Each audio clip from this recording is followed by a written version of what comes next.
अध्याय 1। भाषा। भाषा वह साधन है जिसके द्वारा माध्यम से हम अपने मन की बातों को दूसरों तक पहुंचाते हैं और दूसरों की बातों को समझते हैं।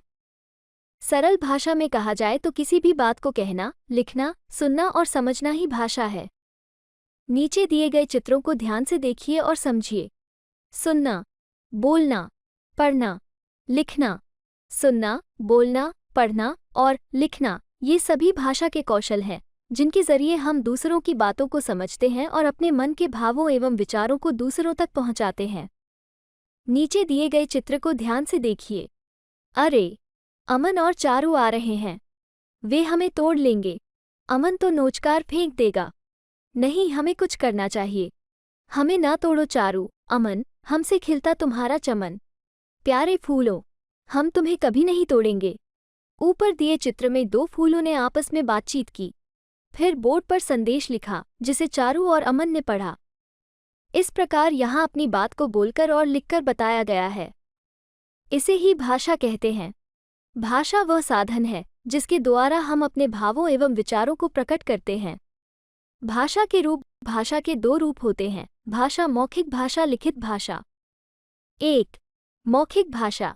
भाषा का वह रूप जिसमें बोलकर अपनी बात को समझाया जाता है उसे मौखिक भाषा कहते हैं।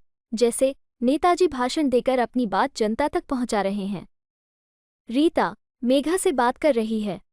ऊपर दिए गए चित्रों में नेताजी भाषण देकर और रीता बातें करके अपने विचारों को दूसरों तक पहुंचा रहे हैं। इसे भाषा का मौखिक रूप कहा जाएगा। 2. लिखित भाषा। भाषा का वह रूप जिसमें लिखकर अपनी बात को समझाया जाता है उसे लिखित भाषा कहते हैं। जैसे पिता ने पुत्र को लिखना सिखाया। अक्षय ने अपने मित्र को पत्र लिखा।